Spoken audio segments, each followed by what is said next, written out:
이렇게 해서 왕릉이 막대한 재산을 쌓은 지 7년이 되던 해에 북방에 있는 강물이 넘쳐 흘렀다. 그것은 상류지방인 서북쪽에 눈과 비가 심하게 내렸기 때문이었다. 마침내 제방이 무너지고 강물은 뚝을 넘어 근방 일대의 들판을 휩쓸었다. 그러나 왕릉은 두려워하지도 않았다. 그의 농토의 5분의 2 이상이 그 물에 잠긴데도 그에겐 무서울 것이 없었다. 늦 봄부터 초여름에 이르기까지 물은 불기만 하여 마침내 바다처럼 되고 말았다. 하늘의 달과 흰 구름들이 오락가락하는 모습과 반쯤 물속에 잠긴 버드나무와 대숲들의 그림자가 거울 같은 물에 비친 모양은 그림처럼 아름답고도 처참했다. 여기저기 피난간 빈 집들의 흙벽이 보였다. 그런 집들은 며칠이 지나지 않아서 무너져 본래의 평지로 변해버렸다. 왕릉의 집처럼 언덕 위에 있지 않은 집들은 어느 집이나 다 같은 운명이 되고 말았다. 이런 바다 같은 물속에 그런 언덕들이 섬처럼 솟아 있었다. 사람들은 작은 배나 뗏목을 타고 성안을 드나들었다. 그리고 다시 전날과 같이 사람들은 굶주림에 허덕이게 되었다. 그러나 왕릉은 걱정이 없었다. 곡물시장에 돈을 빌려준 것도 있거니와 곳간에는 지난 2년 동안 추수한 곡식이 쌓여 있었다. 그리고 집도 높은 지대에 있으므로 아직 물에 휩쓸릴 염려가 없었다. 대부분의 농토가 물에 잠겨 경작할 수 없게 되고 보니 왕릉은 지금껏 없던 한가한 날을 갖게 되었다. 몸도 한가하거니와 양식도 충분히 있는 까닭에 그는 자고 싶은 대로 자고 놀고 싶은 대로 놀고도 남는 시간의 처분이 곤란한 지경이었다. 여러 머슴들도 1년 계약인지라 물이 빠질 때까지 놀리고 먹이기가 어리석은 일이었으므로 그는 머슴들에게 헌 지붕을 잇게 하기도 하고 새 집의 기와들도 고치게 했다. 그리고 쇠스랑, 괭이, 쟁기 같은 농구도 손질하게 했다. 가축에게 모이를 주게 하고 오리를 사다가 물에 놓아서 기르고 또 삼으로 노끈도 꼬게 했다. 원래 이런 일들은 그가 자기 땅에 혼자 경작할 때 같으면 전부 손수했던 것이나 이젠 일꾼이 있는지라 그는 아무것도 할 일이 없게 되었다. 그는 할 일이 없어서 못 견딜 지경이었다. 온종일 집안에 앉아서 물에 잠긴 논밭을 바라보고만 있을 수는 없었다. 그리고 배가 부르도록 실컷 먹고 나면 더 이상 먹을 수도 없었다. 또 잠을 자도 실증이 나지 않을 수 없었다. 그는 견딜 수 없는 지경이어서 집안을 빙빙 돌아다녔지만 혈기왕성한 그에겐 웅성거리는 집안도 너무나 조용하기만 했다. 그의 아버지는 이젠 너무 늙었는지라 쇠약할 대로 쇠약했다. 귀가 거의 들리지 않았고 눈도 잘 보이지 않았다. 그래서 가끔 춥지 않은가, 배고프지 않은가, 차를 드릴까 하는 따위를 묻는 이외엔 아무 말도 하지 않았다. 그리고 자기 아들이 그렇게 부자가 된 것을 알아주지 않는 것도 왕릉에게는 애석한 일이었다. 이 노인이 더운 물을 달라고 할 때 찬물을 드리는 옛날처럼 웬 값비싼 찬물을 주느냐? 차를 먹는다는 건 돈을 먹는 것과 마찬가지인데 하고 잔소리를 했다. 그러나 어떤 말을 해도 노인은 곧 잊어버렸다. 아무리 알아듣게 말해도 소용없는 노릇이었다. 그는 언제나 지난날의 꿈속에만 잠겨있는 것으로 만족하고 주위에 어떤 일이 생겨도 통 아는 척하지 않았다. 어느 때까지나 말을 못하는 맏딸은 할아버지 곁에 앉아서 헝겊 조각을 폈다 접었다 하며 혼자서 웃기만 했다. 이렇게 맏딸과 아버지는 기운이 넘쳐서 못 견디는 왕릉에 대해서도 변함이 없는 것이었다. 왕릉이 아버지에게 찬물을 드리고 벙어리 딸의 볼을 쓰다듬어주면 불쌍한 계집아이는 의미 없는 웃음을 짓거나 흐리멍텅한 눈빛으로 돌아갔다. 그는 항상 이 딸을 바라볼 때마다 약간의 슬픈 생각이 가슴에 치밀었다. 그리고는 한동안 생각에 잠기나 그 다음은 곧 작은 아이를 찾곤 했다. 오란이 낳은 쌍둥이는 벌써 온 집안을 떠들며 돌아다녔다. 그러나 어른들은 언제까지나 아이들을 상대로 해서 만족할 순 없는 것이다.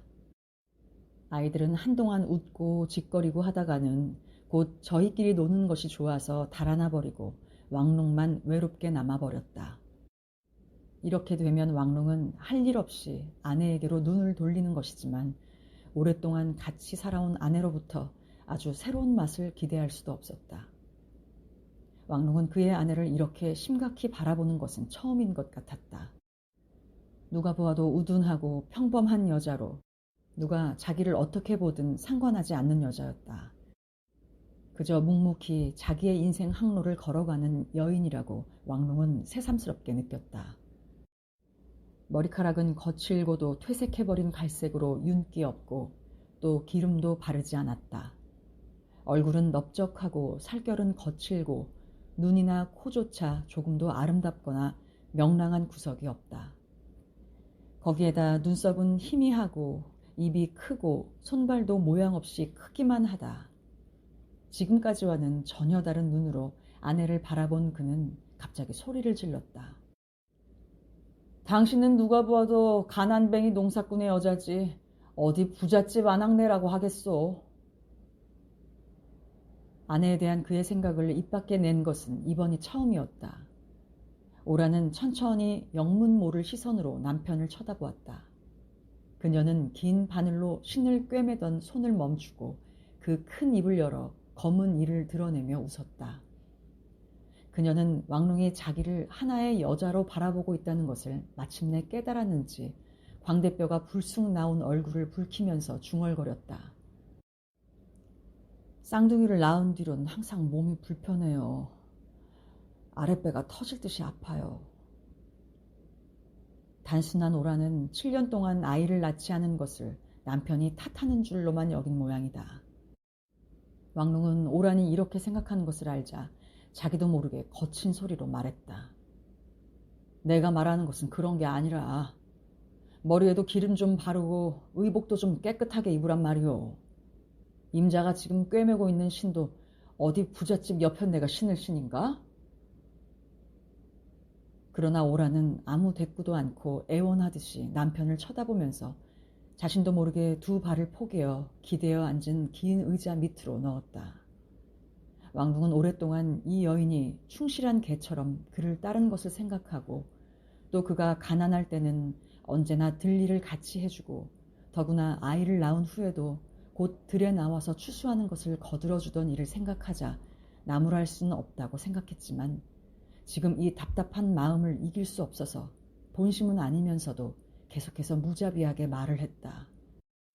난 내가 벌어서 재산도 이만큼 모았으니 내 여편네를 농사꾼의 여편네 꼴로 만들고 싶진 않아. 대체 그 발 모양이? 왕롱이 거기서 말을 끊었다. 그녀의 모든 것이 보기 싫었지만 그 중에서도 그 무명신을 신은 커다란 발 모양은 더욱 보기 싫었다. 오라는 남편이 그 발을 노여운 눈초리로 바라보자 긴 의자 밑으로 더 깊이 발을 숨겼다. 이윽고 그녀는 나지막한 소리로 입을 열었다. 너무 어려서 팔려갔기 때문에 우리 어머니가 발을 묶어주지 않았어요. 그렇지만 우리 아이들은 작은 아이는 꼭 묶어주겠어요. 왕릉은 아내에게 성낸 것을 속으로 미안스럽게 생각하면서도 아내가 같이 성을 내지 않고 오히려 겁만 내는 것이 도리어 못마땅했다. 그래서 그는 새 두루마기를 꺼내 입고 나가면서 한 번 더 화를 냈다. 에이 속상해. 찻집에 나가서 무슨 재미있는 얘기나 들어야겠다. 집안에 사람이라곤 저런 바보와 늙은이와 애들뿐이니 살 수가 있어야지. 성안을 향해서 걷는 왕롱은 더욱 화가 치밀었다. 그의 넓은 논밭은 아내가 남방 부잣집에 들어가서 그 보석을 가져오지 않았던들, 또 그 보석을 그가 요구하는 대로 내어주지 않았던들, 한평생을 두고 노력해도 도저히 그렇게 많은 토지를 살 순 없으리란 생각이 문득 났기 때문이다. 이렇게 생각하자 그는 더욱 불쾌해져서 마치 자기 자신에게 반항하는 것처럼 중얼거렸다. 뭐 그까짓 거. 그 계집은 제가 한 일의 값어치도 모르는 바보인데 그저 아이들의 붉은 과자나 푸른 과자를 보고 손을 내미는 것처럼 그 보석도 그냥 신기하니까 집은 게지. 내가 내놓으라고 안 했더라면 평생 품속에 감추어 두었을 거야. 이어서 그는 아직까지도 아내가 그 보석을 그대로 가지고 있을까 하고 생각해 보았다. 전 같으면 그렇게 생각하는 것이 이상하고 또 흥미있는 일이기도 했으나 오늘만은 그렇지가 않았다. 어디까지나 아내를 업신여기는 마음만이 앞서는 것이었다. 그리고 아내는 아이를 몇이나 낳아 가슴이 우글쭈글하고 축 늘어져 있는 것이 보기 흉하며 그따위 가슴에 보석을 간직했다는 것은 어리석기도 하고 어울리지도 않는 일이라고 생각했다.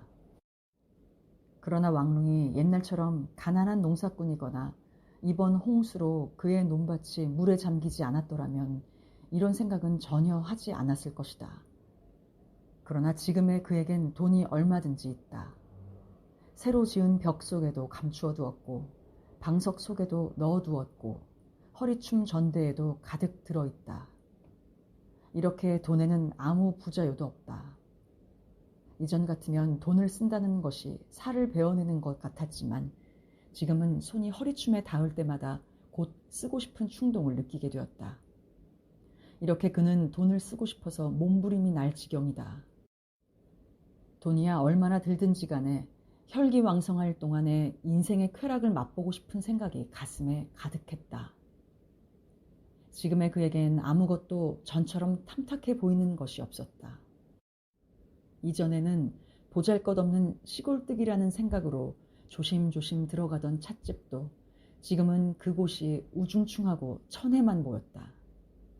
그 시절엔 그를 아무도 아는 척 안 했고 심부름하는 아이까지 고분고분하지 않았지만 지금은 그가 들어오는 것을 보기만 하면 서로들 팔꿈치로 쿡쿡 찌르면서 수군댔다.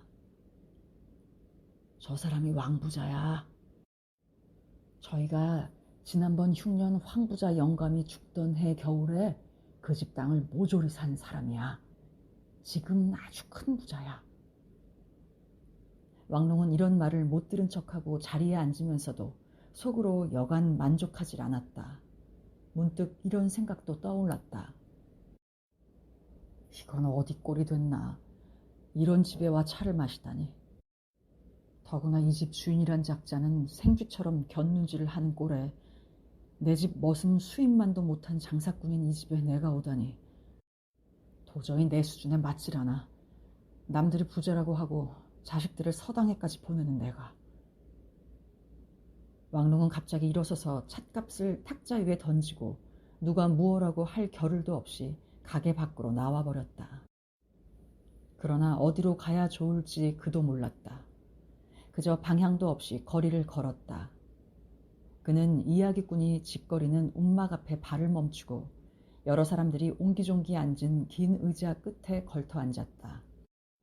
이야기꾼은 굉장히 용감하다는 등 무서운 지략을 가졌다는 등 많은 영웅들이 활약하는 삼국지 이야기를 했지만 마음이 들떠있는 왕롱은 다른 사람처럼 그 이야기에 정신이 팔리지 않았다. 더구나 이야기꾼이 두들기는 짐소리는 듣기 싫어서 곧 일어섰다. 이 즈음에 새로 생긴 큰 찻집이 있었다. 멀리 남방에서 온 경험이 많은 사람이 경영한다는 곳이었다. 왕롱은 그 앞을 지날 때까지는 이 집 안에서 얼마나 많은 돈이 도박으로, 유흥으로, 계집으로 해서 소비되는가 생각만 해도 무서웠으나 오늘은 아내에게 너무했다는 가책심과 무료한 생각으로 주체하기 어려울 만큼 마음이 산란해서 그 집으로 발을 옮겼다. 무엇이든 신기로운 것을 보거나 듣거나 해야만 속이 시원할 것만 같았다. 거리로 향해서 황홀하게 꾸며진 찻집에는 탁자가 질비하게 놓여 있었다. 그는 제법 뽐내는 태도를 지녔으나 원래가 거만치 못한 데다가 몇 해 전까지만 해도 은전 한두 입밖에 못 가졌던 가난뱅이였고 또 인력거를 끌던 인력거꾼이었다는 것을 생각하니 그만 기가 죽었다. 그래서 그는 그런 티를 감추기 위해서 더욱 배를 내밀며 찻집으로 들어갔다. 평생 처음으로 이런 찻집에 들어간 그는 묵묵히 차를 마시면서 이상한 듯이 사방을 둘러보았다. 크나큰 홀의 천장은 금빛이 찬란하고 벽에는 미인을 그린 비단 족자들이 걸려 있었다. 왕롱은 그 그림을 보지 않는 척하면서 찬찬히 바라보았다. 그렇게 아름다운 미인은 지금껏 본 적이 없었다. 도저히 이 세상 사람은 아닐 것이라고 생각하고 첫날은 조용히 차만 마시고 집으로 돌아왔다. 그 다음부터 왕롱은 농토가 홍수에 잠겨있는 동안 매일같이 이 찻집에 가서 혼자 차를 마시면서 미인 그림들을 들여다보았다. 농사일에나 집안일에나 그의 손이 필요하지 않았으므로 찻집에 이렇게 앉아있는 시간은 날로 길어만 갔다. 특별한 사건이 일어나지 않는다면 그는 언제까지나 이렇게 앉았을 것이다. 그의 허리춤에는 돈이 얼마든지 들어있으나 아직 차림새는 시골뜨기였다. 언제나 유행을 쫓는 찻집의 손님 중에 무명옷을 입은 사람은 그 하나뿐이었다. 또 변발을 등에 느리고 있는 사람도 성한 사람들 중엔 없었다. 그러던 어느 날 밤, 찻집의 뒤편 탁자에 앉아 차를 마시고 있는데 한편 구석에 있는 2층으로 통하는 층층대를 내려오는 사람이 있었다. 이 성 안에서 2층 집이라곤 이 찻집뿐이었다. 또 있다면 서편 성문 밖에 서탑이라는 5층 탑이 있을 따름이다. 탑은 올라갈수록 좁아지지만 이 집 2층은 아래층과 똑같다.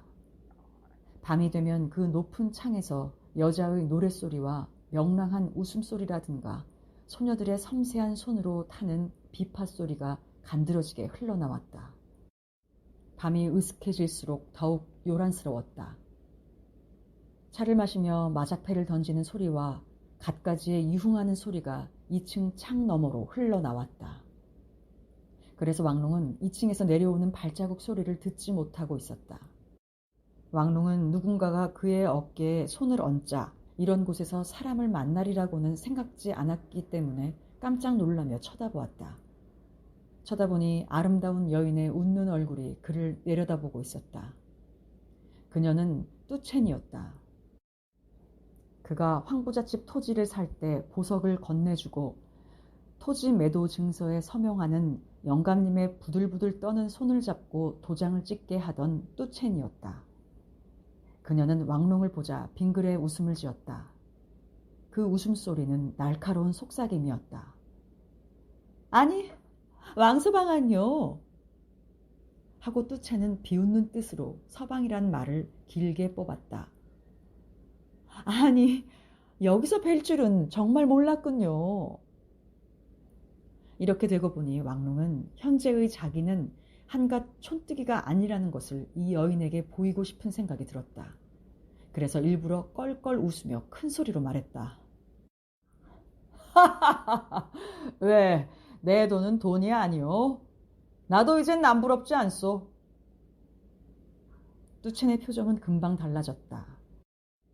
그녀의 눈이 가느다랗게 뱀눈처럼 반짝거렸다. 목소리가 병 속에서 기름 흘러나오는 소리처럼 부드러워졌다.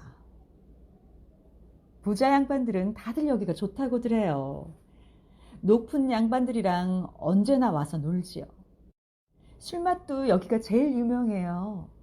아직 맛보시지 않으셨죠? 난 아직 차밖엔 맛보지 않았소. 왕롱은 약간 부끄러운 생각이 들었다. 술에도 마작에도 난 손대지 않았소.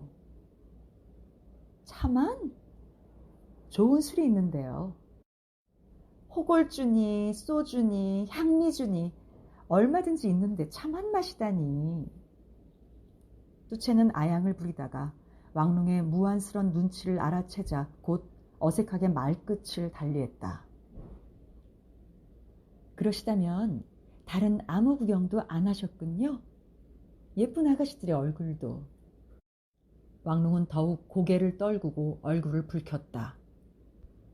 그는 여러 사람이 자기를 조롱하면서 이 여자의 말에 귀를 기울이는 것만 같았다. 그래서 그는 단단히 용기를 내어 고개를 숙인 채 옆을 살펴보니 아무도 자기를 거들떠보는 사람이 없는 모양이었다. 마작을 던지는 소리만 들렸다. 그는 더듬거리며 입을 열었다. 아니, 난 아무것도 안 보았어. 차만 마시고. 그러자 뚜체는 다시 한바탕 웃더니 벽에 걸린 미인의 그림을 가리켰다. 저게 그 여자들의 그림이에요. 어느 것이나 마음대로 고르세요. 마음에 드시는 그림을요. 제게 은전을 주시면 당장 데려다 드리죠. 정말? 왕릉은 깜짝 놀랐다. 난 저 그림은 이 세상 사람이 아닌 줄 알았는데 옛날 얘기에 곤륜산 선녀의 그림인 줄만 알았지. 그럼요. 선녀고 말고요. 그렇지만 돈만 조금 주면 당신 것이 될 수 있는 선녀들이에요. 뚜체는 재미난 듯이 말했다. 그리고 그녀는 그 자리를 떠나면서 심부름꾼들에게 눈짓을 했다. 저 사람은 촌에서 온 호박이야. 뚜체는 어떤 심부름꾼에게 이렇게 속삭였다. 아무 눈치도 모르는 왕릉은 새로운 흥미를 가지고 그림들을 바라보기만 했다. 그리고 상상해 보았다.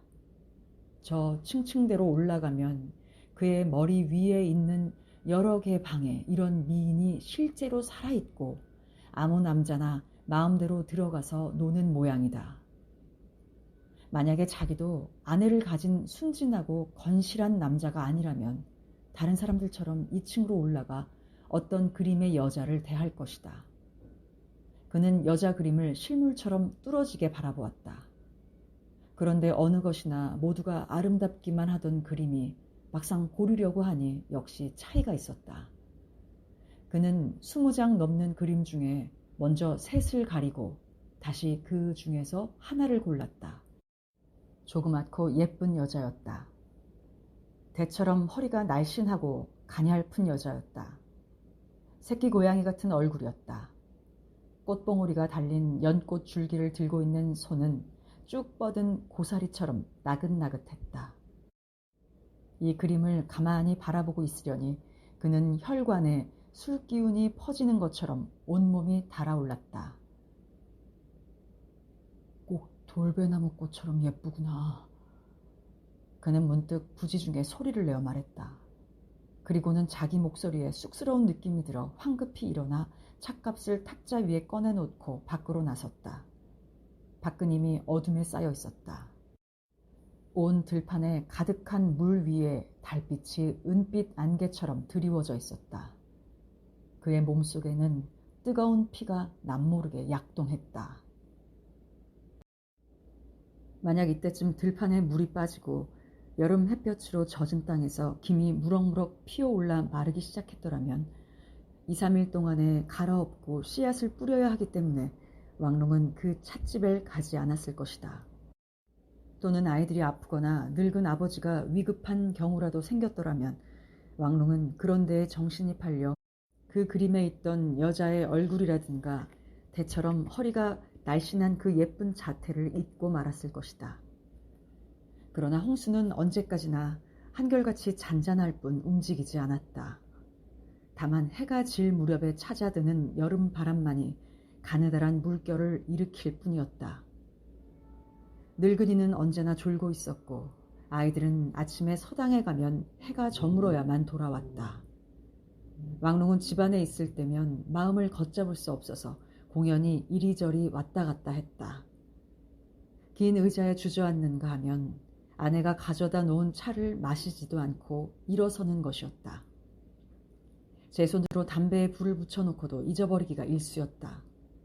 그리곤 근심스럽게 바라보는 오란의 얼굴을 피하려고 했다. 왕롱은 하루 해가 한없이 길었다. 기나긴 7월 해가 겨우 넘어가도 좀처럼 어두워지지 않고 황혼에 속삭이는 듯한 실바람이 물 위를 스쳐 지나갔다.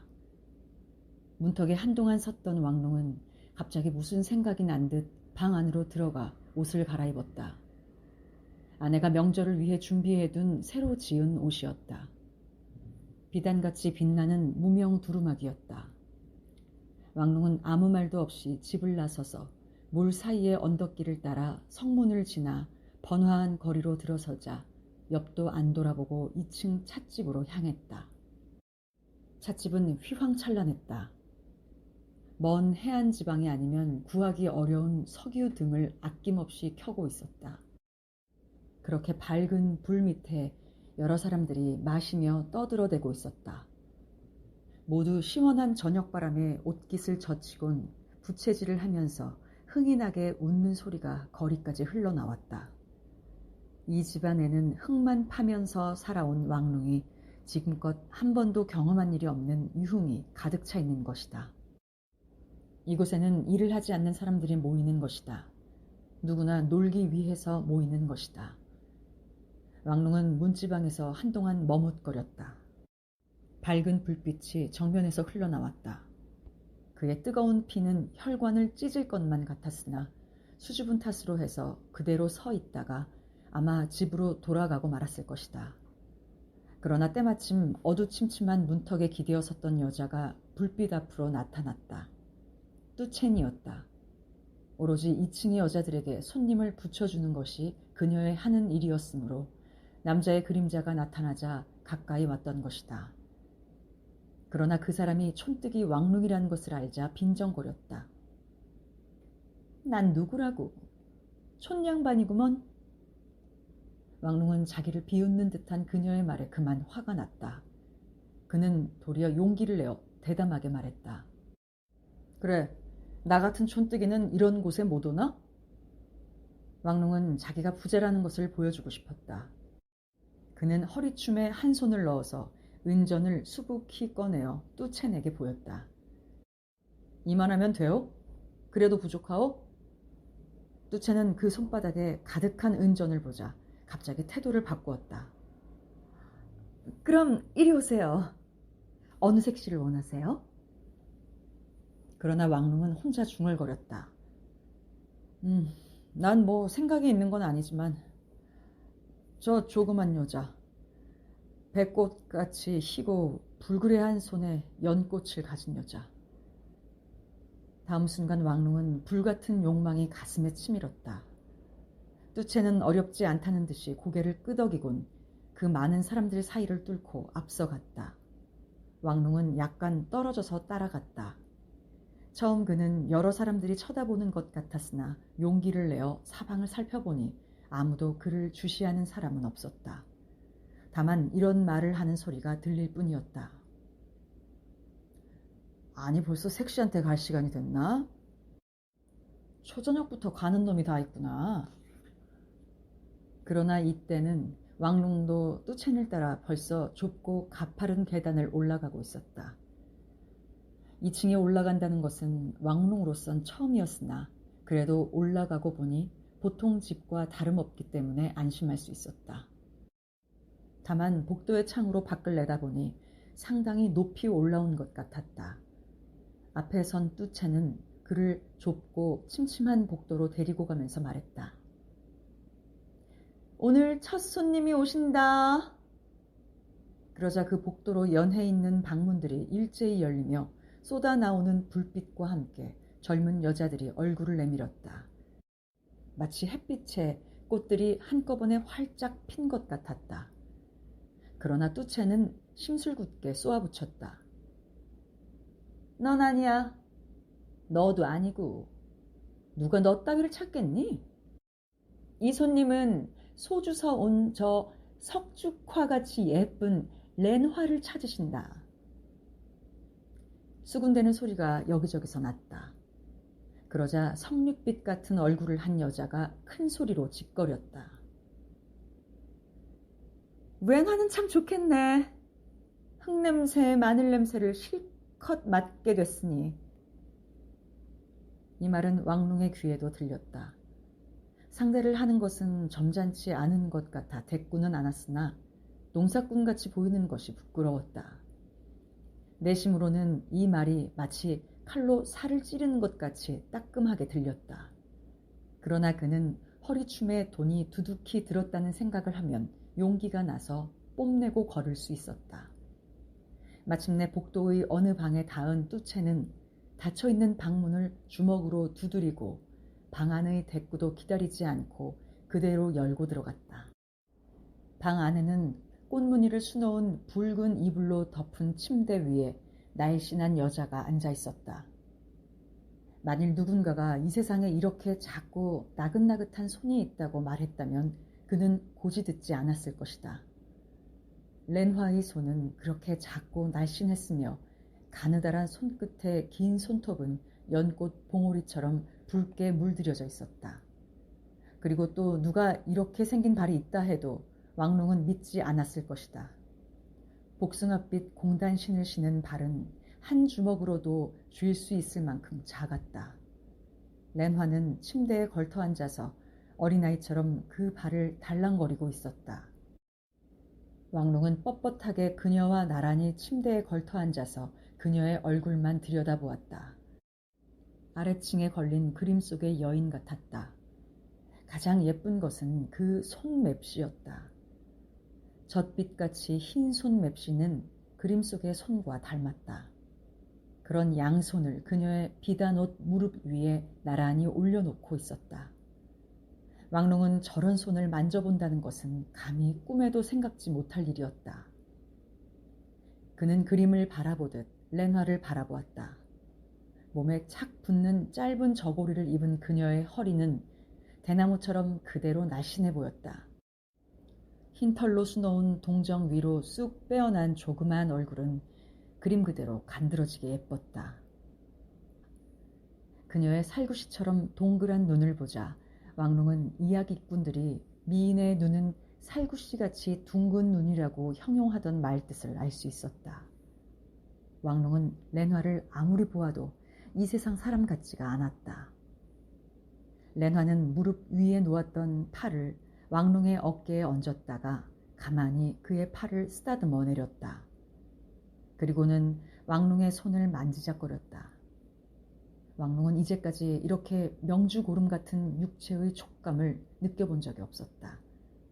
만일 자신의 눈으로 목격하고 있는 것이 아니라면 느끼지도 못할 만큼 아주 가벼운 촉감이었으나 그 하얗고 조그마한 손이 그의 두 팔을 만지작거리는 것을 바라보자니 마치 가슴에다 모닥불을 놓는 것 같았다. 그녀의 손은 그의 소매 끝에서 머뭇거리다 그의 손목까지 오자 손바닥 안으로 파고들었다. 왕롱은 그녀의 손을 어떻게 하면 좋을지 몰라서 온몸이 떨리기 시작했다. 왕롱은 그녀의 웃음소리를 들었다. 5층 탑에 걸린 음방울이 지나가는 실바람결에 대롱거리는 소리 같았다. 그리고 그녀는 웃음소리처럼 간드러진 음성으로 말했다. 당신은 아무것도 모르시나 봐요.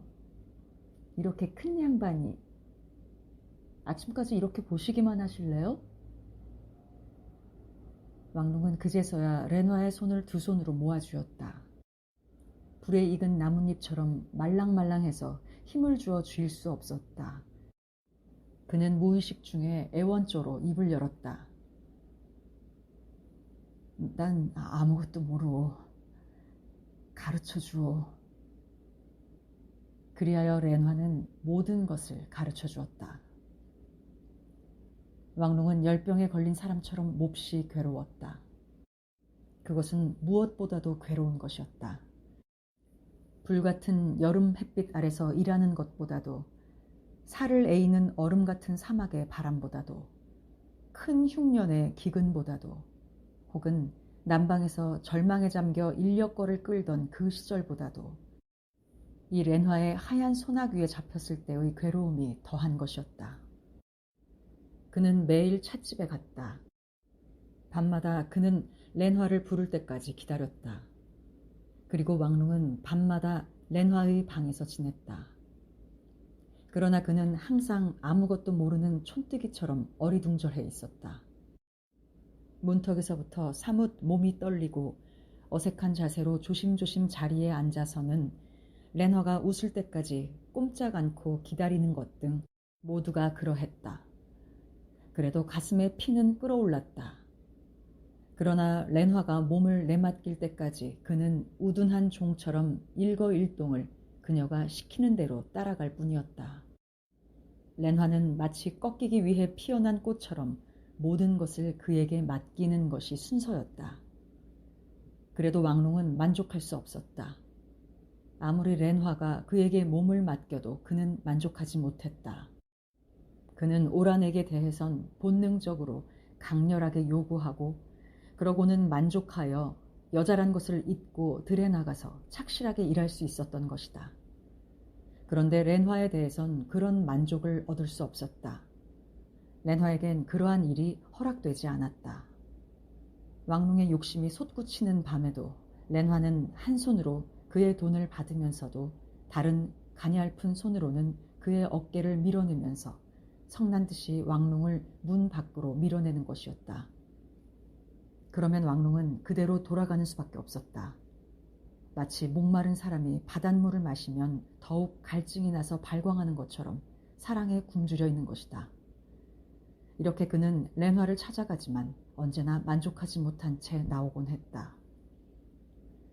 더운 한여름 동안을 왕릉은 이렇게 계속 렌화를 찾아다녔다.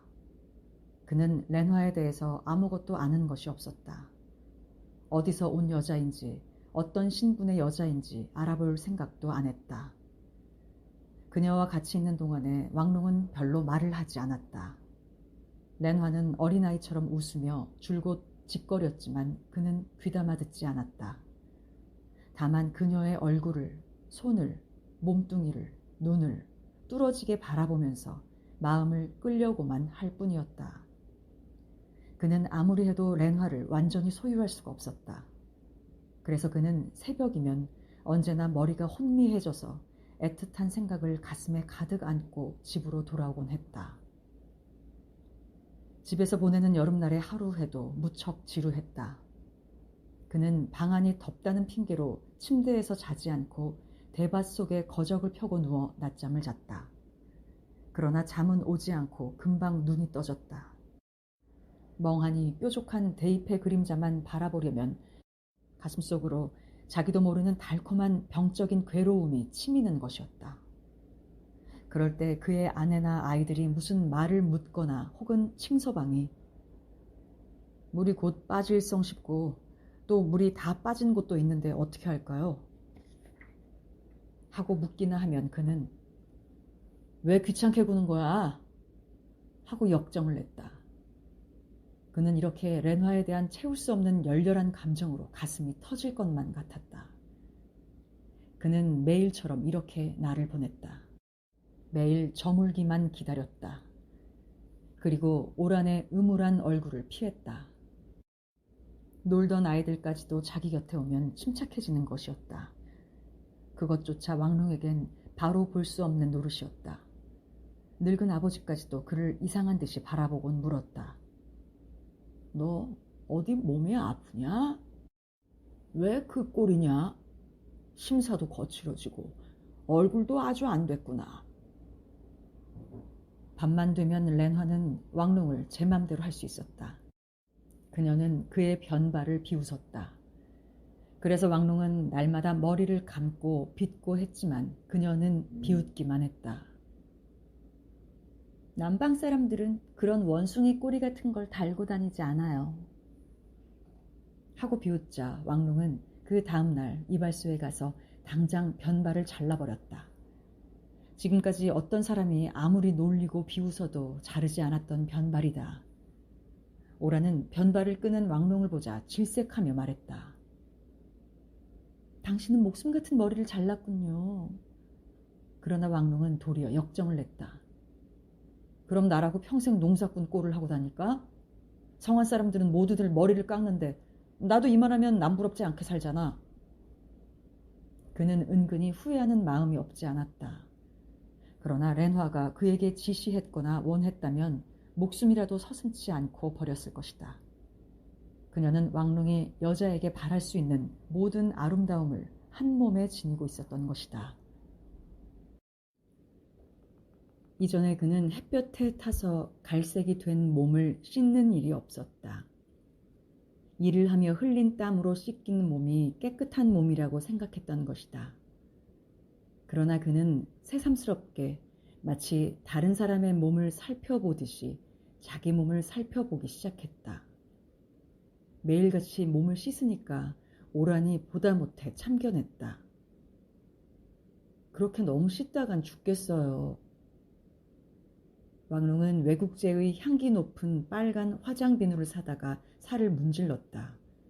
그리고 좋아하는 마늘도 렌화의 앞에서 냄새가 날까봐 전혀 입에 대지 않았다. 왕롱은 또 새로 여러 가지 옷감을 사들였다. 여태까지는 오란이 바느질을 도맡아 했었다. 그녀는 옷감을 요령 있게 잘라 실용적이고 튼튼한 옷을 만들었다. 그런데도 왕롱은 오란의 바느질 솜씨를 탓하며 새로 사온 옷감을 성안의 바느질집에 갖다 주었다. 그러고는 성안 사람들처럼 연한 회색 두루마기를 몸에 꼭 맞게 해 입었다. 그 위에 입는 소매 없는 웃옷은 까만 공단을 맡겨서 해 입었다. 또한 생전 처음으로 부인네들이 집에서 만들지 않는 신까지 사서 신었다. 이전에 황노인이 발에 걸치고 다니던 그런 검은 비로드 신이었다. 그러나 왕롱은 이런 훌륭한 새 옷을 입고 갑자기 오란과 아이들 앞에 나설 수는 없었다. 그래서 그는 옷을 갈색 유지에 싸서 잘 아는 사이가 된 찻집의 급사에게 맡겨두고 다녔다. 급사는 돈을 받고 하는 일이라 왕롱이 2층으로 올라가기 전에 몰래 내실에서 옷을 바꾸어 입게 해주었다. 그뿐만 아니라 금이 입힌 옷반지도 사서 끼었다. 또한 변발할 때 면도질을 했던 앞머리가 자라자 그는 은전 한 잎을 다 주고 조그만 병에 든 외국제의 향기 좋은 기름을 사 발라서 머리를 곱게 빗어 넘겼다. 오라는 이렇게 치장한 왕롱을 놀란 눈으로 쳐다보았지만 아무 말도 하지 않았다. 그러던 어느 날 점심을 같이 먹을 때 한참 동안 왕롱을 쳐다보던 그녀가 어두운 목소리로 말했다. 부잣집 서방님 같이 보이는군요. 왕롱은 이 말에 호탕하게 웃으며 말했다. 쓰고도 남을 만큼 돈이 있는데 언제까지나 촌뜨기처럼 보일 필요는 없잖아. 그러나 왕롱은 아내의 그러한 말을 듣자 그날 하루 종일 속으로 여간 기쁘지 않았다. 그래서 그날만은 오란에게 친절하게 대해주었다. 왕롱의 재산은 그의 손을 거쳐서 물 쓰듯 헤프게 흘러나갔다. 렌화와 같이 지낸 시간의 대가 이외에는 그녀가 원하는 것들을 사주는 돈도 적지 않았다. 렌화는 무엇이 갖고 싶기만 하면 의례껏 찢어지는 듯이 한숨을 지으면서 말했다.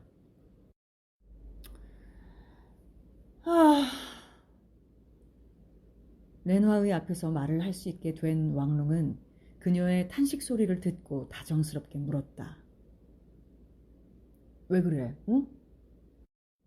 그러면 렌화는 이렇게 대답하는 것이었다. 난 오늘 서글픈 생각만 들어요. 옆방의 은옥이는 그이가 금비녀를 사다 주더랬는데 난 언제나 낡아빠진 은비녀만 꽂아야 하니 속이 상해요.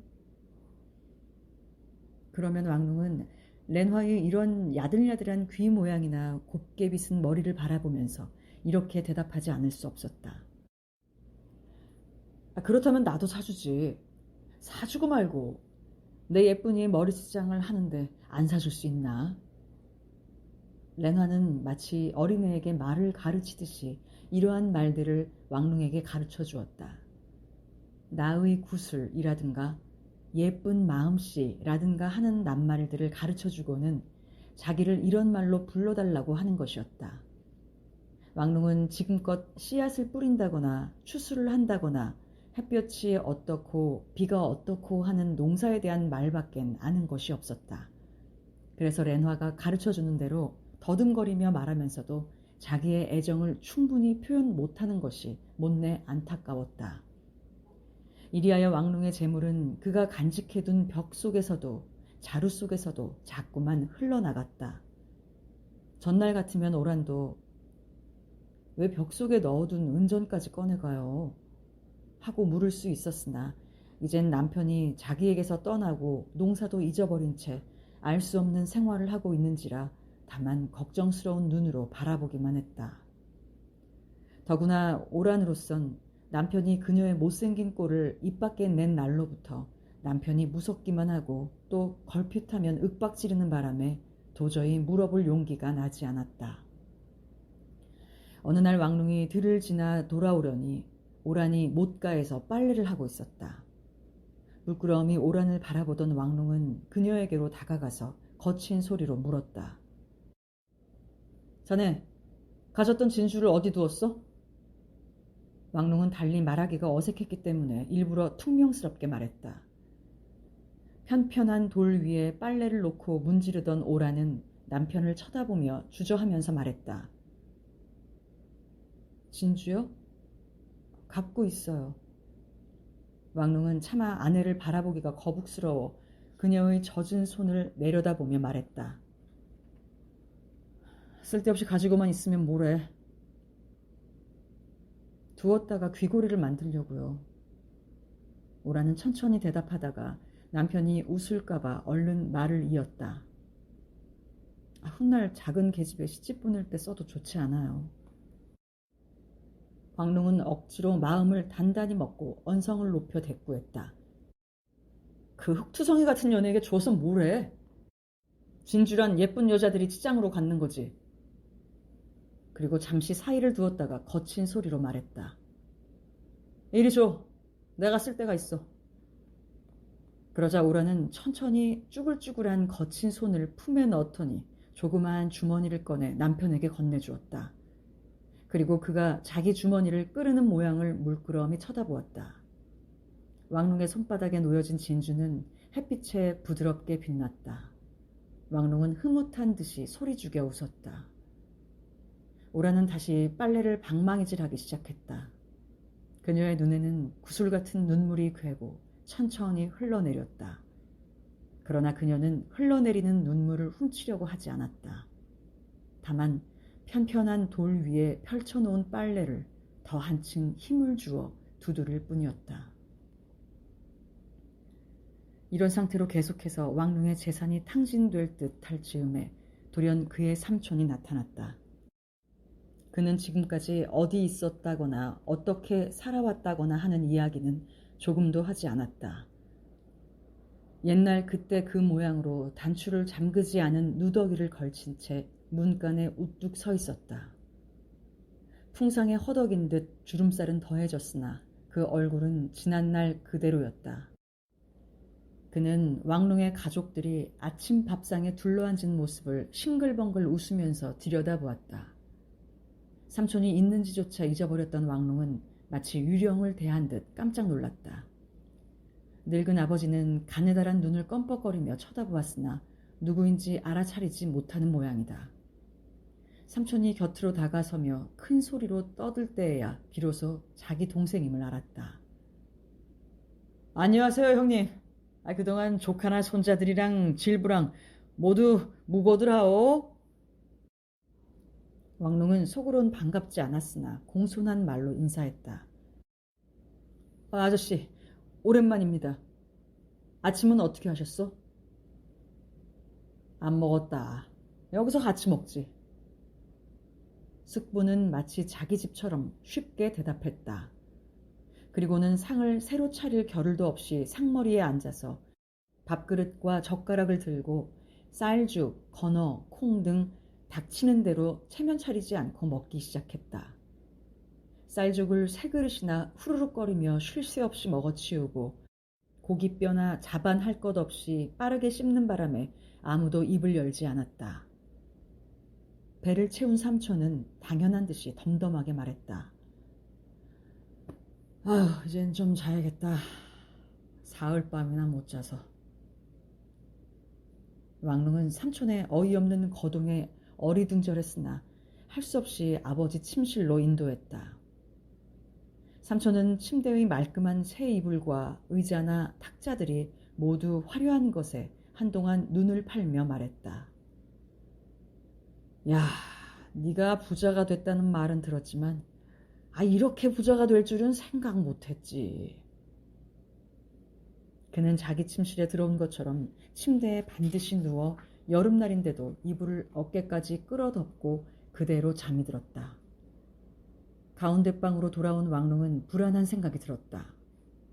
그가 부자인 이상 삼촌을 부양한다는 것은 당연한 것이라고 믿는 삼촌을 쫓아낼 수 없기 때문이다. 왕롱은 삼촌만이 아니라 숙모가 따라올 것이 더 한층 불유쾌했다. 아무튼 이제 삼촌의 가족은 그의 집으로 찾아올 것이다. 누가 뭐라 해도 이 일을 막을 순 없다고 생각했다. 마침내 그가 걱정하던 일이 벌어지고 말았다. 삼촌은 한낮이 지나서야 부스스 일어나서 3번이나 거듭 하품을 하곤 구겨진 옷을 펴면서 침대에서 나와 왕롱에게 말했다. 이젠 가서 네 숙모와 사촌을 데려오겠다. 이렇게 큰 집에서 우리 3식구가 먹고 입는 것쯤이야 아무렇지도 않을 거야. 왕롱은 얼굴을 찡그렸다. 넉넉한 사람이 부모의 형제 되는 가족을 부양하지 않는다는 것은 남보기에도 수치스러운 일이기 때문이다.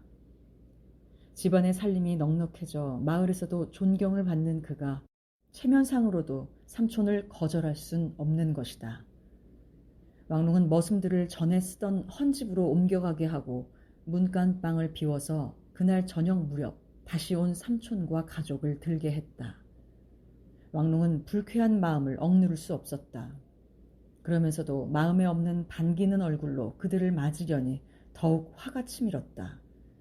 유들유들한 숙모의 얼굴을 대하니 그만 고함이라도 지르고 싶었고 뻔뻔스런 삼촌의 꼴을 보자니 주먹이라도 날아갈 듯한 것을 꾹 참으려니 무척 힘이 들었다.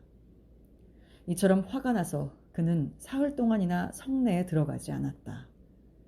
그러는 동안에 삼촌 가족들의 얼굴도 익어지고 또 오라니 화를 내면 어찌하오.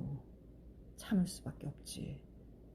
하고 말했고 또 삼촌 가족들도 신세를 지는 만큼 은근한 태도로 그를 대했기 때문에 왕롱의 마음은 점점 가라앉았다.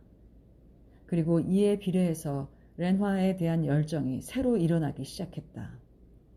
겉으로는 집구석에 사나운 개들만 우글거려 어디 견딜 수 있어야지 하는 생각을 했지만 전날의 불꽃 같은 정열은 더욱 불타올랐다.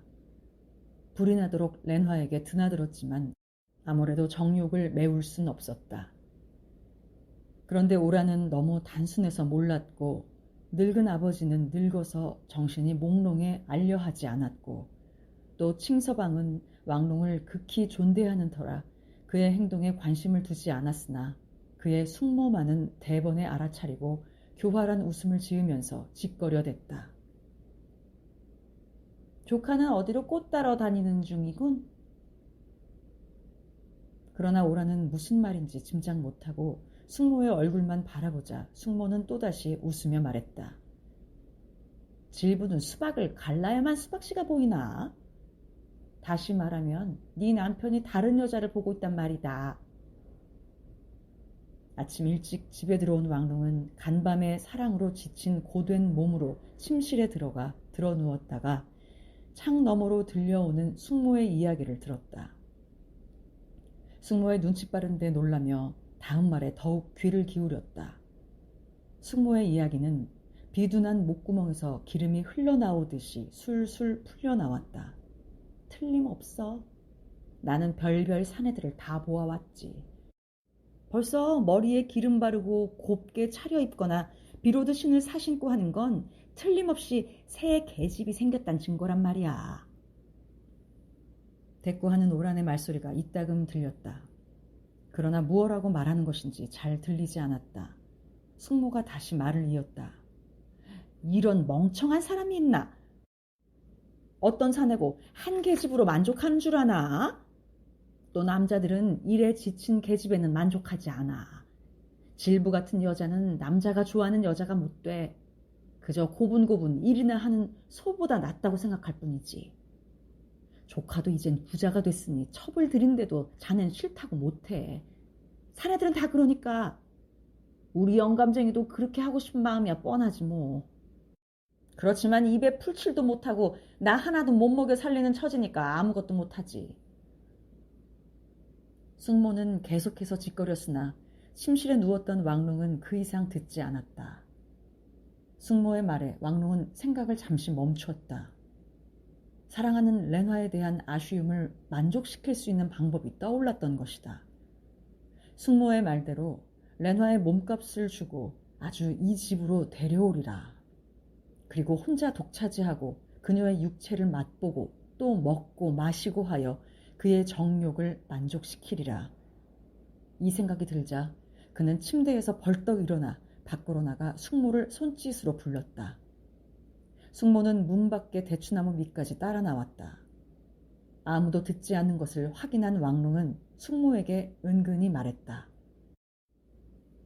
아까 숙모가 하는 이야기를 다 들었어. 숙모 말씀대로 다른 계집 생각이 없는 게 아니오. 사실 모두 먹여 살릴 땅이 있는데 계집 하나 못 가질 거야 뭐 있어. 숙모는 아주 어렵지 않은 일처럼 수다스럽게 말했다. 그야 그럴 수 있지. 부자가 되면 사내란 다 그런 건데 뭐. 가난한 사람들이야 밤낮 한 그릇에 밥만 먹고 한 우물만 파는 거지. 그녀는 조카가 무슨 말을 하려는지 짐작할 수가 있었다. 과연 왕농은 그녀가 생각했던 대로 이야기를 했다. 그렇지만 누가 중간에 서서 그 사람을 데려오겠소. 중신아비가 있어야 할 것 아니오. 차마 내가 직접 내 집으로 오라고는 못하겠고. 그녀는 즉시 말을 받았다. 그 일은 내게 맡겨. 어떤 여자란 것만 알면 내가 일을 다 성사시킬 테니.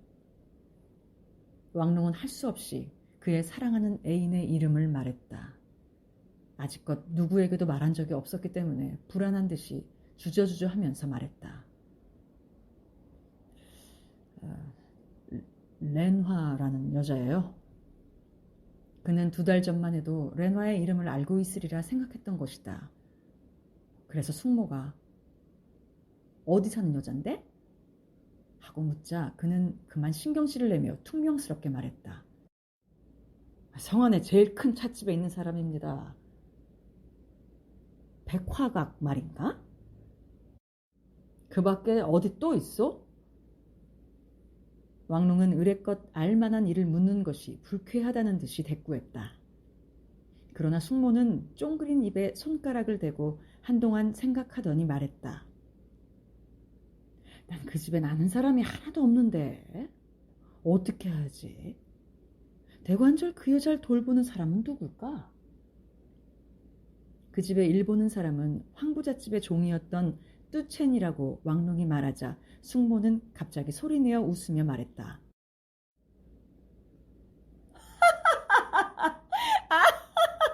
그래? 황영감이 죽자 그런 일을 하는군. 그럴 거야. 그 여자라면 할만하지. 이렇게 말한 숙모는 다시 교활한 웃음을 띠며 말했다. 그 여자라면 쉽지 쉬워. 그 여자는 돈만 쥐어주면 아무거나 되니까. 태산이라도 쉽게 쌓을걸. 이 말을 듣자 왕농은 갑자기 몸이 달아올랐다. 갑자기 입안에 침이 마르고 타들어가는 것 같았다. 그럼 돈은 얼마든지 내줘. 은이건 금이건 내 땅을 다 팔아서라도. 사랑의 열병이란 이상야릇한 것인 모양이다. 그날부터 왕농은 그 일이 주선될 때까지 찻집에 안 가기로 스스로 결심했다. 만약에 렌화가 이 집으로 와서 내 사람이 되기를 거절한다면 죽는 한이 있더라도 다시는 그 여자 곁에 가지 않으리라. 그러나 만약에 렌화가 안 오면 하는 생각이 들 때마다 그는 안절부절 못했다. 마치 심장의 고동이 멈추는 것만 같았다. 그래서 그는 몇 번이나 숙모에게 달려가서 말했다. 돈으로 된다면 어떻게든 하죠. 하기도 하고 뚜첸에게 은이건 금이건 아끼지 않겠다는 말도 전했소? 하는가 하면 렌화에게 이렇게 말하시오. 내 집에 오면 아무 일도 안 하고 또 비단 옷만 입힐 것이고 매일 사내 진미만 먹을 것이라고. 왕농이 이렇게 귀찮게 졸라대므로 마침내 그 뒤룩뒤룩 살찐 숙모도 견디다 못해 눈알을 굴리며 조카에게 쏘아붙였다. 그만해. 내가 바보인 줄 아나 봐. 중매일을 내가 처음 하나? 다 알아서 할 테니까 그렇게 신물이 나도록 조르지 말고 내게 맡겨두면 돼. 왕농은 그만 주춤해질 수밖에 없었다. 잠자코 손톱이나 깎으며 렌화에게 집안의 추한 모양을 보여서는 안 된다는 생각을 할 뿐이었다. 그는 오란에게 거리를 깨끗이 쓸게 하고 마루를 닦게 하고 탁자 의자를 이리저리 모양 좋게 옮기게 했다. 오라는 남편에게 아무런 말을 안 들었기 때문에 잠자코 있었으나 모든 일을 알고 있었기 때문에 우물쭈물할 뿐이었다. 왕롱은 벌써 오란과는 침실을 같이 쓰려고 하지 않았다. 그리고 한 집안에 두 여자가 있으려면 다른 침실이 있어야 그로써도 마음에 드는 여자와 함께 거처하기 편리하다는 것을 느꼈다. 또 안뜰이 있어야겠고 함께 산책할 동산도 있어야겠다고 생각했다. 그래서 숙모가 렌화를 주선하려고 분주히 쫓아다니는 동안에 왕롱은 일꾼들을 불러 가운데 방 뒤에 뜰을 만들고 그 안뜰 주위에 큰 방 1개와 작은 방 2개를 만들게 했다. 일꾼들은 무슨 영문인지 몰라 그를 쳐다보았으나 그는 아무 말도 하지 않았다. 왕롱은 손수 일꾼들을 부렸다. 일꾼들은 밭에 흙을 파다가 벽을 쌓았다. 지붕을 이을 기와는 왕롱이 성내에 사람을 보내 사왔다. 대강 벽이 되고 방바닥에 흙을 고르게 잘 다신 뒤에 벽돌을 사다 깔고 회를 칠해서 세 방이 모두 훌륭하게 되었다. 그 밖에도 왕롱은 입구에 붉은 휘장을 하고 새 탁자와 조각한 의자 2개와 벽에 걸 족자 2포까지 샀다. 뿐만 아니라 붉은 오칠을 한 과자통에는 참깨 과자와 튀긴 과자를 넣어서 탁자 위에 올려놓았다. 그리고 조그만 방 안에 가득할 만큼 크고 또 깊숙이 조각한 침대를 사다 놓고 그 주위에는 화려한 꽃무늬를 수놓은 휘장을 사다 드리웠다. 이렇게 방을 꾸미는데 오란의 손을 빌리기는 쑥스러웠다. 그래서 숙모에게 침대 휘장을 치게 하고 서투른 사내 손으로 감당할 수 없는 일을 부탁했다. 마침내 다시 더 손볼 일이 없게 되었다.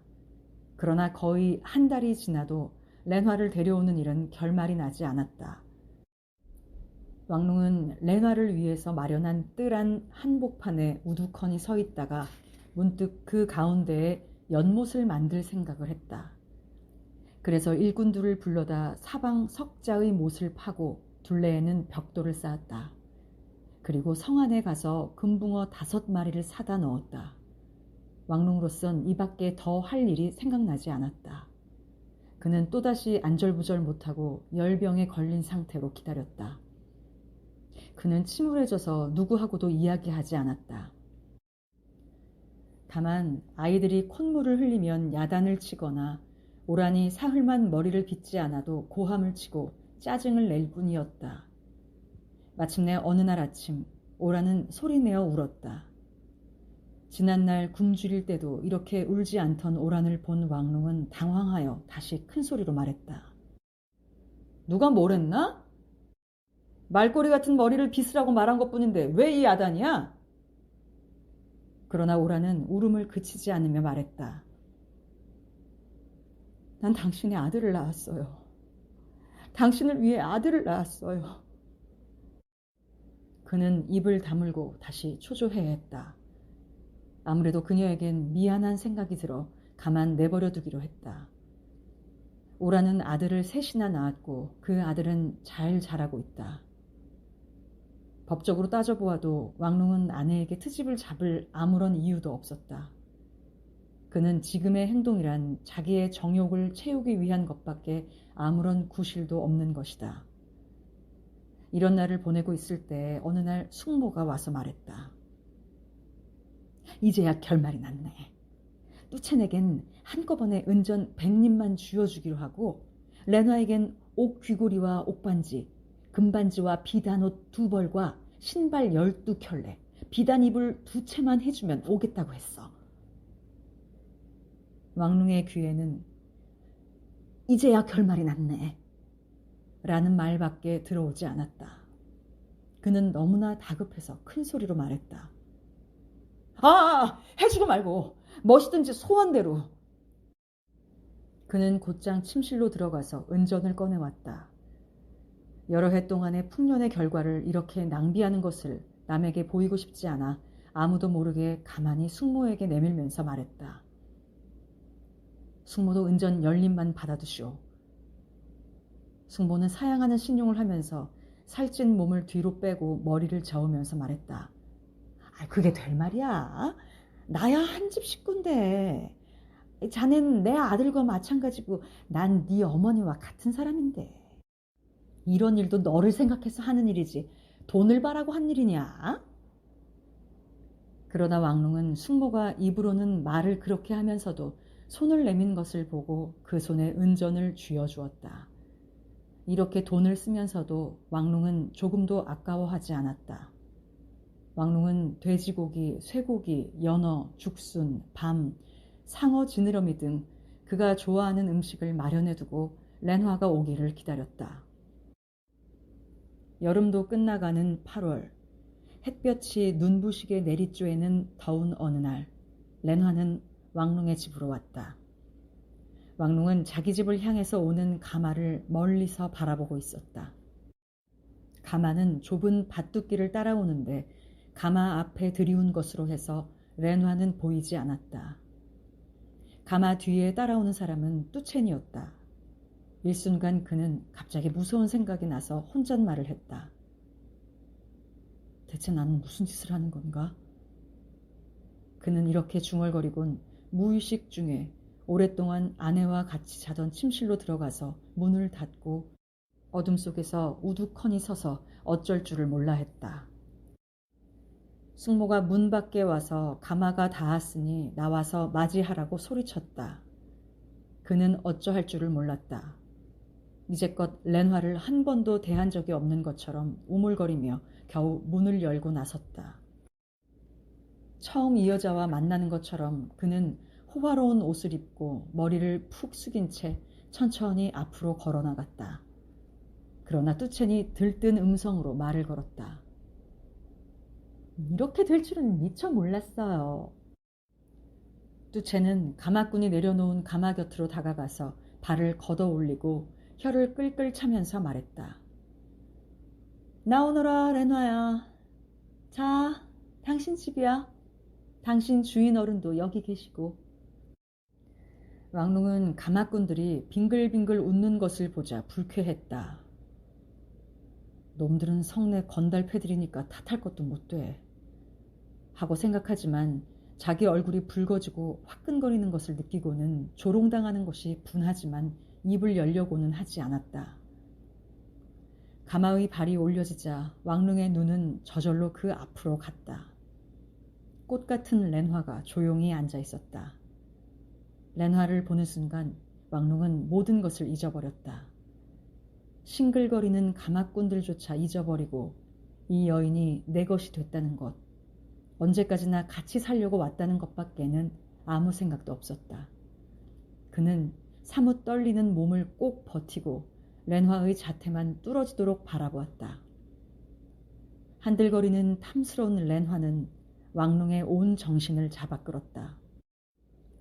렌화는 뚜첸의 손을 잡고 가마 밖으로 나오자 다소곳이 눈을 내리뜨고 몸을 뚜첸에게 의지하여 작은 발로 간들간들 걸었다. 왕릉의 앞을 지날 때 아무 말 않더니 가는 음성으로 뚜첸에게만 내 방은 어디죠? 하고 물었다. 그때 왕릉의 숙모가 렌화의 다른 팔을 부축하여 안뜰을 지나 새로 지은 방으로 인도했다. 왕릉의 집안 사람들은 이렇게 렌화가 오는 것을 아무도 보지 못했다. 칭서방과 머슴들은 먼 밭에 일 나가고 오라는 끝에 두 아이를 데리고 왕릉이 알 수 없는 어느 곳으로 아침부터 나가고 없었다. 위에 큰 아이들은 서당에 가 있었고 늙은 아버지는 벽에 기대어 졸 뿐 아무것도 듣지 못했고 보지도 못했다. 바보 같은 딸은 누가 드나들어도 모르는 판이었다. 그래도 렌화는 새 방에 들어가자 곧 휘장을 내렸다. 얼마 뒤 그 방에서 나온 숙모는 빈정대는 투로 손에 무엇이 묻기나 한 듯 손을 털면서 말했다. 아, 향수와 분냄새가 대단하군. 하곤 더욱 악의에 찬 말투로 말했다. 여보게, 그 여잔 보기보다 나이 먹었어. 사내들이 거들떠보지 않는 나이니까 옥귀골이나 금반지나 비단이나 공단 피를 바라고 촌사람 집에 오지. 그렇지 않고야 아무리 부자기로서니 올 까닭이 있나. 뻔한 일이지. 그리고는 너무나 노골적인 말에 왕롱의 안색이 변하는 것을 보자 다급하게 덧붙였다. 그래도 참 미인일세. 저런 미인은 본 일이 없네. 황부잣집의 종질이나 하던 사내 같은 질부만 상대하던 조카는 이제 팔보채를 먹는 거나 다름없을 게야. 왕롱은 아무 대꾸도 않고 이리저리 돌아다니며 귀를 기울였다. 그러다가 마침내 용기를 내어 붉은 휘장을 걷고 렌화가 앉아있는 어두침침한 방으로 들어갔다. 그리고 그는 해가 저물 때까지 렌화의 곁을 떠나지 않았다. 그동안 오라는 집에 얼씬되지도 않았다. 그날 새벽녘에 벽에 걸어둔 호미를 들고 어린 것들을 데리고 배춧잎에 밥을 싸들고 들로 나간 채 돌아오지 않았다. 해가 저물어서야 오라는 흙투성이가 되어 돌아왔다. 어린 것들도 묵묵히 그녀 뒤를 따라왔다. 오라는 아무 말도 없이 부엌에 들어가서 저녁 준비를 하여 언제나처럼 탁자 위에 차려놓고 늙은 아버지를 불러 손에 수저를 쥐어주고 바보 같은 딸에게도 먹여준 다음 아이들과 함께 자기도 조금 먹었다. 늙은 아버지까지 모두 잠이 들고 왕릉이 우두커니 넋 잃은 사람처럼 탁자 앞에 앉아 있으려니 오라는 몸을 씻고 침실로 들어가서 혼자 자는 것이었다. 이날부터 왕릉은 밤낮으로 애욕에 빠져서 렌화의 방에서 떠날 줄 몰랐다. 매일같이 침대 곁에 앉아 그녀의 일거일동을 지켜보고만 있었다. 초가을에 늦더위가 싫어서 그녀는 방 안에서 나오려 하지 않았다. 침대에 누운 채 뚜첸을 식혀서 미지근한 물수건으로 몸을 닦게 하고 머리와 몸에 향수를 뿌리게 했다. 그녀는 잠시도 뚜첸을 놓지 않았고 몸종으로 붙들어 두고 싶어 했다. 왕릉도 흡족한 만큼 보수를 주기로 하고 뚜첸을 집에 있게 했다. 이렇게 하여 뚜첸과 렌화는 왕릉의 가족과는 떨어져 이 새 집에서 지내게 되었다. 렌화는 언제나처럼 온종일 가벼운 새 명주 속옷만 걸치고 컴컴한 방 안에 반드시 누워 과자나 과일을 씹고 있었다. 왕릉은 그러한 모양에 한없이 취했다. 해가 지면 렌화는 귀엽게 어리광을 부려 왕릉을 밖으로 쫓아내고 뚜첸을 시켜서 몸을 훔치고 향수를 바르게 하고는 부드러운 흰 명주의 안을 받친 보랏빛 새 옷을 갈아입었다. 물론 왕릉이 사다 준 것이다. 그리고는 전족한 그 조그마한 발에 예쁜 공단 신을 신고는 간들거리면서 뜰로 걸어 나왔다. 렌화가 5마리의 금붕어가 헤엄치고 있는 못가에 가서 그 헤엄치는 양을 들여다보기나 할 때는 왕릉은 황홀한 듯이 그녀를 바라보았다. 왕릉에겐 렌화의 그 섬세한 손과 갸냘픈 몸매가 다시 이 세상에 있을 수 없는 아름다운 것 같았다. 그는 이렇게 사랑에 빠져 홀로 즐기며 만족해 했다.